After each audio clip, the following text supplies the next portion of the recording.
अस्सलाम वालेकुम। अस्सलाम वालेकुम। वालेकुम सलाम खान साहब।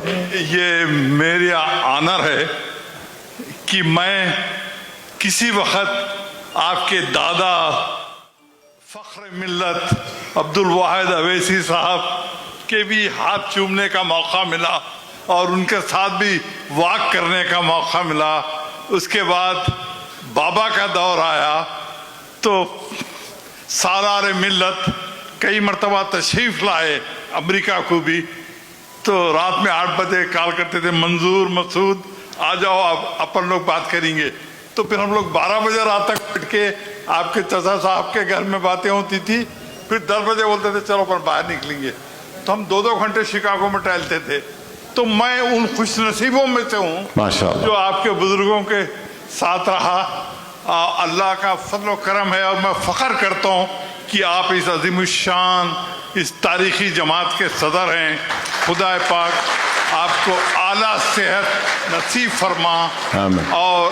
और इसकी रहनुमाई है हमेशा आपके हाथों में रहे और अल्लाह पाक हम सबको इस फॉलो करने की तौफीक अता फरमा। मैं एक चीज़ अर्ज़ करना चाह रहा हूँ कि हिंदुस्तान में देखिए एक वक्त था जब हमको महसूस हुआ कि हमको तालीम हिंदुस्तान हैदराबाद में नहीं मिल सक रही, हमको जॉब नहीं मिल सक रहे। तो आज से 60 साल पहले मैं अमेरिका आ गया, 60 साल पहले इसी तलाश में।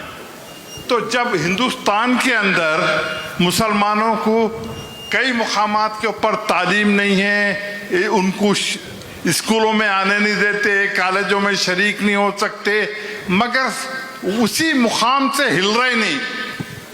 हैदराबाद को आपने इस कदर रोशन मुकाम बनाया मुसलमानों के लिए कि लाजवाब। अगर सिर्फ आप हैदराबाद को दुनिया के पूरे शहरों से, मुसलमान सल्तनों से कंपेयर करें तो आप उससे बेहतर तरीके से हैदराबाद में दवाखाने कायम किए, कॉलेजेस कायम किए और उसको रहनुमाई दिए। तो उसको हिंदुस्तानी मुसलमानों के आप लीडर हैं, कहिए कि हिंदुस्तान के अंदर नस्ल मुकामी तुम हर जगह कर सकते, रोजगार के लिए लोग दुनिया में सफर करते, तुम हैदराबाद चले आओ, करीब चले आओ, अपने सरमायादारों को लो के हैदराबाद आओ, तुम अपने स्किल्स जो है तुम्हारे घर बनाने के, तुम्हारे बिजनेस के, वो स्किल लेके हैदराबाद को आओ। अगर हम अपनी पॉपुलेशन को अगर नहीं बढ़ाए और ऐसी स्कैटर्डली गाँव में रहे तो हमारा वोट बैंक कभी भी नहीं बढ़ेगा। तो प्लीज मेरी ये गुजारिश है आपसे कि हिंदुस्तान में पूरी आज़ादी है हमको नक्लो हरकत की, तो वो मुसलमान जो काबिल हैं, काम करने वाले हैं, सरमायादार हैं, वो लोग अपनी अक्सरियत के मुकामात पे आए, नंबर को बढ़ाएं।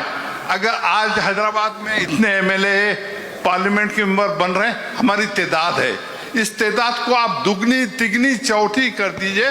बोलिए कि यूपी में तुम पड़े हुए हैं, एक मेंबर को तुम इलेक्ट नहीं कर सकते। अफसोस की बात है 220 मिलियन का यूपी, उसमें मुसलमान का कोई मुकाम नहीं है। तो आपसे मेरी ये गुजारिश और दरख्वास्त है कि मुसलमानों को बोलिए कि अगर हमारे पास सरकार दो आलम ने हिजरत फरमाए मक्के से मदीना में, तो क्यों मुसलमान यूपी से हैदराबाद की तरफ नहीं आते? क्यों तकलीफ सदियों से बैठे हुए वही तकलीफ उठा रहे? आप बोलिए कि तुम हैदराबाद के करीब आओ, मेरे को आसानी होगी तुमसे मिलने में। खान साहब, मैं उनको आसान तरीका दे दिया ना, मैं उनके करीब जा रहा हूँ। मैं उनसे मैं ये कह रहा हूँ कि आप यहाँ मत आओ, मैं आपके करीब आ जाता हूँ और आप लोग जो अपनी जवानी में मेहनत किए वो करो, ताकि नेक्स्ट 30 इयर्स में 40 इयर्स में आपको ये सब चीज़ें जो हम लोग आज इस्टेब्लिश किए, जिसको हम ये जो मेडिकल कॉलेज है, इंजीनियरिंग कॉलेज है, MBA MCA, school of pharmacy, school of nursing, physiotherapy, school of architecture, ये सब आप लोगों के इत्तेहाद और कुर्बानियों का नतीजा है।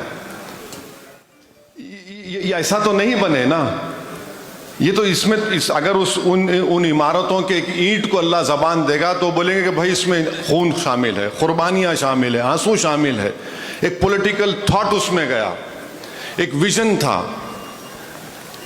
मैं वही तो बात बोल रहा हूँ। मैं ये कह रहा हूँ कि भाई ये अचीवेबल चीज़ है। आप अपने एमएलएस को मुंतखब करिए। इलेक्शन सिर्फ जीतने के लिए नहीं लड़ना है, इलेक्शन इसीलिए लड़ना है कि पॉलिटिकल वॉइस हो और हमारा डेवलपमेंट में शेयर हो, और फिर उस पॉलिटिकल पावर के जरिए हम आवाम के लिए कुछ कर सकें। हम नहीं कर पा रहे क्योंकि पॉलिटिकल पावर ही हासिल नहीं करना चाहते।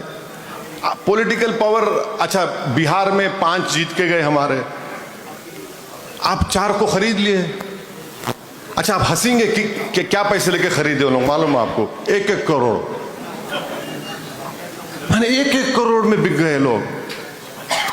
अरे बोला दीवाने तेरे, एक मेरे को कोई उनके साथी मिले, बोले नहीं हमारी शर्मिंदगी है, ऐसा है, मजबूरी थी।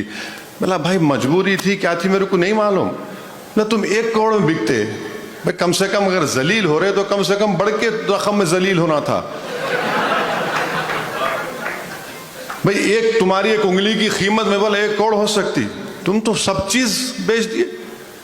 तो लोग आ रहे जरूर, यूपी के लोग आ रहे, बिहार के लोग हैदराबाद को आ रहे, काम कर रहे, अल्हम्दुलिल्लाह रह रहे वहां पर, मगर ये आसान काम नहीं है कि सब चीज छोड़ छुड़ा के आ जाना। इट इज बहुत इम्पॉसिबल है वो। और हम तो यही बोल रहे हैं कि वहां पे रहो, आप रह के अपनी एक पॉलिटिकल आइडेंटिटी को इस्टेब्लिश करो आप, और आप में ताकत है। अब देखिए उत्तर प्रदेश में बल्दिया का इलेक्शन हुआ, मीरठ में मंजलिस को 1,60,000 वोट मिले, मेयर के कैंडिडेट सेकंड आया, 11 कॉरपोरेटर जीते। संभल में चेयरमैन डायरेक्ट इलेक्शन हुआ, सिटिंग एमएलए की वाइफ लड़ी, उन्होंने 4 नवंबर पे चले गए। चेंज आ रहा, जो मगर जो नौजवान जो है ना, जो 20 और 28 साल के हैं वो लोग बदल गए, मगर जो मेरी उम्र के लोग हैं वो अभी भी वही पुराना बेगम अख्तर को सुनना चाह रहे। तो मैं क्या करूं, मैं कुछ नहीं कर सकता उसको, यू नो। उनके दिमाग में वही है, नहीं नहीं the glory days will come back. Glory days will not come back. Glory days को कम बैक करना है तो आपको लड़ना पड़ेगा। नहीं नहीं नहीं, वो पुरानी पार्टी है कांग्रेस, वो वैसा हो जाएगा। मेरा भाई ये ख्वाब, ये हो जाएगा, ये नहीं होने वाला है। आपको अपने मुकद्दर के फैसले करना है, आपको मेहनत करना है, आपको जुस्तजू करना है। तो वही काम हम कर रहे। कोई दिन नहीं जाता उत्तर प्रदेश में, आप उत्तर प्रदेश की मिसाल दिए ना, बाबरी मस्जिद शहीद हुई, उस जगह से लोग छोड़ के पड़ोसी मुल्क में गए, पूरा इंटेलेक्चुअल क्लास चला गया, फसादात हुए। लोग सिर्फ आपको बोलेंगे, उत्तर प्रदेश के फसाद की बात करें तो बोलेंगे हाशिमपुरा हुआ, मलियाना हुआ, पीएससी का जुल्म हुआ। कोई आपको ये नहीं बोलेगा कि मुरादाबाद में 1986 में ईद के दिन ईदगाह में 390 मुसलमानों को गोली मारकर शहीद कर दिया गया। 390, 390, कोई नहीं बोलेगा ये। 390 मुसलमानों को ईद की नमाज पढ़ने गोलियां मार मार के मुरादाबाद में 390, कोई नहीं बोलेगा। जब मैं मुरादाबाद में खड़े होकर तकरीर करा तो उसके बाद दूसरे दिन मेरे को आपके वॉशिंगटन से 2 बुजुर्ग फोन करके रोए, बोले कि बाबू तकरीर सुने, बोले कि मैं ईद की नमाज पढ़ रहा था, बोले मैं अपने भाई को खोया, मैं 2 भाई मिलकर गए थे, एक ही वापस आया, बोले एक की लाश आई। चलो कम से कम तुमको याद तो है, आप याद भी नहीं करना चाह रहे। आसाम में निल्ली मैसेकर हुआ, 10,000 मुसलमान मारे गए, 10,000, कोई बात नहीं करता। 2002 की आप बात करते, मगर 1970s और 1990 की बात नहीं करता अहमदाबाद के राइट की। यहां पे आपके हमारे फुप्पा है खलील नवाब, उनसे पूछिए, उन अहमदाबाद में थे, मैसिव राइट हुआ था। तो हम यही बोल रहे कि भाई आप पॉलिटिकल अपनी आइडेंटिटी को इस्टेब्लिश करिए, अपने नुमाइंदों को रखिए।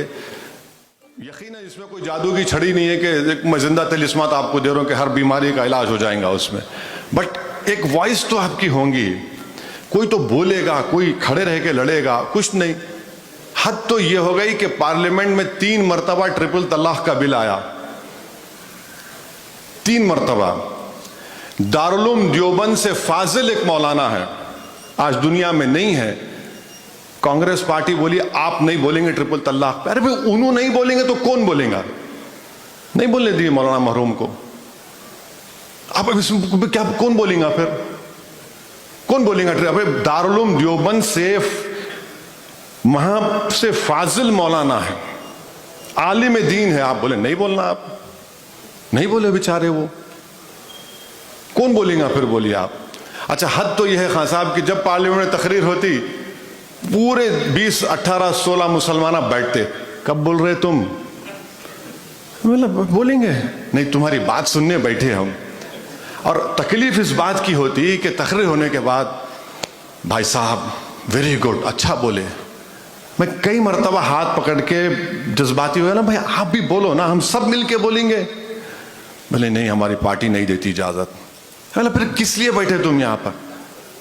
अब ये अगर बेहाली रहेंगी, ये अगर आप अपनी पार्टी में दबा के रखेंगे अपने लोगों को और नहीं बोलना, तो फिर वो बोलने की जगह है पार्लियामेंट, वो लड़ने की जगह है, वो जिंदा रहने का सबूत देने की जगह है। आप नहीं बोलते वहां पर। तो इसीलिए जब हम ये बातें अपनी तकारीर में, अपने मैसेज में करते, सबको तकलीफ होती। नहीं, अगर एक बार मजलिस जीतेंगी यहां से तो इन्हों हमारी दुकान को बंद कर देंगे। मैं बोला यकीनन बंद करूंगा तुम्हारी दुकान को, क्योंकि तुम्हारी दुकान जब बंद होंगी हमारे घर आबाद होंगे, हमारे मस्जिदें आबाद होंगी, हमारी शरीयत बचेंगी। तुम नहीं चाहते कि हम उस मुकाम पर आ जाए। यही है, हम ये बात को महसूस नहीं करते कि हिंदू समाज में ब्राह्मण है, ठाकुर है, ओबीसी का सेक्शन है, उनके जितना परसेंटेज उनका पॉपुलेशन है उतनी उनकी लीडरशिप है। हमारी लीडरशिप नहीं है। मजहबी क़यादत तो है, कोई देवबंदी है, कोई बरेलवी है, कोई सलफी है, कोई जमात इस्लामी का है, सब है। अब पॉलिटिकल लीडरशिप नहीं है। अगर ये तमाम लोग ये समझ रहे कि भाई हमारी ये लीडरशिप हमारी ये काफ़ी है, तो नहीं है काफ़ी है। आपको एक पॉलिटिकल वॉइस को पैदा करना पड़ेगा। जो मेहनत आप लोग करके आए थे, जो बीज आप लोग बोझ जमीन में डाल के आए थे, आज सामने दीवाना खड़ा हुआ है आपके। वही तो चीज समझने की जरूरत है हमारे को। आज देखिए, आज नहीं होगा मगर 10 साल के बाद तो होगा ना। 10 साल के बाद तो होगा, कभी तो होगा। मगर अगर यही ऐसा ही रहेगा तो फिर खुदा ना खास्ता एक्सट्रीमिज्म की तरफ लोग ना चले जाए, रेडिकलाइजेशन ना हो जाए, जो हमारे लिए खतरा है, डेंजरस है इस मुल्क के लिए। मगर वो बात ये भी नहीं समझते, वो बात ये भी नहीं समझते। अब सोनिया गांधी जाकर एक जिंदगी भर आरएसएस में डूबे हुए शख्स के लिए कैंपेन करके आए हुबली में, जो आरएसएस का फाउंडर है कर्नाटका में, मगर उन्होंने कांग्रेस में चले गए तो उनके पूरे गुनाह माफ। और हम मुसलमानों की नहीं बल्कि जमहूरियत की बात कर रहे थे, नहीं नहीं इन्हें मिलावा है। अरे कहां मिलावा है? आप उनके लिए गए तो आपको खुश है, ट्रिपल तलाक पे आप बात नहीं करेंगे, आप बताएंगे शरीयत अब हम इनसे सीखना, इस्लाम हम इनसे सीखना, इस्लाम में औरतों के हुकूक हमको नहीं मालूम, आपसे सीखना हम लोगों को। एक अजीब ये चीज हो रही है। तो ये बात समझना चाहिए कि आप एक डेमोक्रेसी में रह रहे हैं। आप डेमोक्रेसी में जब रह रहे हैं तो आप अपने घर के खिड़कियों को, दरवाजों को बंद करके नहीं रख सकते। आपको पार्टिसिपेट करना पड़ेगा पॉलिटिकल प्रोसेस में और लड़ना पड़ेगा। वोट डालने वाले बन गए, वोट लेने वाले नहीं बनना चाह रहे तो क्या करेंगे? जी हम पूरे बुजुर्ग बैठे हुए हैं,